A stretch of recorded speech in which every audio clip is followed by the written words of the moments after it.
Assalamualaikum warahmatullahi wabarakatuh. Nama saya Astadiqul Fikri, NIM B100190424, kelas C, Manajemen SDM Internasional. Ini saya akan mempresentasikan jurnal resumen saya di mata kuliah SDM Inter ini, yaitu jurnal dengan judul Environmental Strategies and Human Resource Development Consistency in the Manufacturing Industry. Jurnal 2021 karya Katarzyna Powowar, University of Economic and Business Komandowska Wrocław, Polandia ya.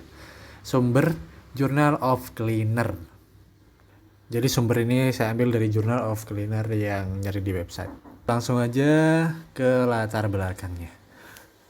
Artikel ini mengisi kesenjangan yang disajikan dengan konsep pengembangan SDM untuk bahasan masalah karir introorganisasional, mengukur perbedaan antara 3 jenis strategi lingkungan, yaitu reaktif, preventif, dan proaktif.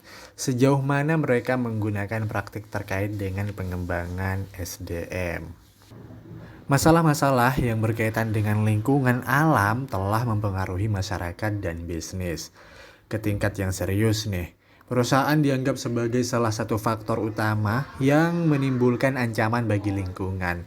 Oleh karena itu, opini publik menyatakan bahwa perusahaan harus membatasi dampaknya terhadap lingkungan dan menawarkan bantuan dalam menghadapi tantangan global terkait pembangunan yang berkelanjutan.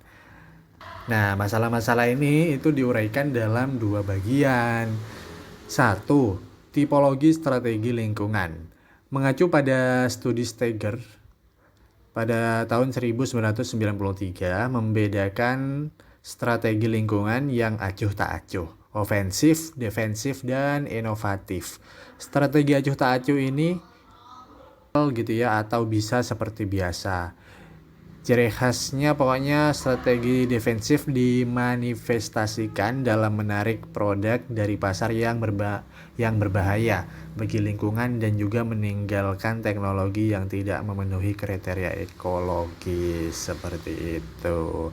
Dan yang kedua itu ada elemen dan konsistensi pengembangan SDM. Nah, kalau ini penelitian kinerja SDM yang mengacu pada proses penilaian efisiensi kinerja karyawan dibandingkan dengan norma dan ukuran yang ditetapkan bagi semua karyawan.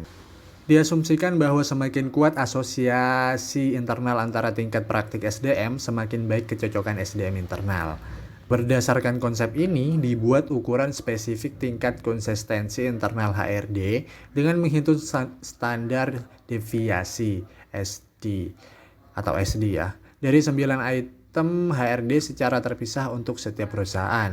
Perusahaan dengan strategi proaktif daripada yang berikut, yaitu reaktif, P sama dengan 0,003. Demikian pula perusahaan proaktif memiliki nilai 2 HR appraisal yang lebih tinggi daripada yang mengikuti strategi reaktif, atau sama dengan P sama dengan 0,003, dan pencegahan P sama dengan 005. Perusahaan dengan strategi proaktif yang juga memiliki nilai 3 HR appraisal yang lebih tinggi daripada perusahaan reaktif, atau P sama dengan 0,024, dan preventif P sama dengan 0,044. Perlu ditekankan bahwa kaum muda sering melamar pekerjaan yang relevan dengan kelestarian lingkungan.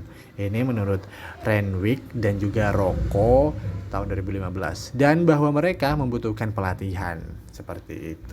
Nah, kesimpulannya adalah artikel ini menekankan kebutuhan untuk mengembangkan karir yang hijau gitu ya. Studi ini juga memberikan bukti bahwa strategi lingkungan proaktif tercermin dalam penggunaan HRD yang peduli lingkungan, tingkat tertinggi.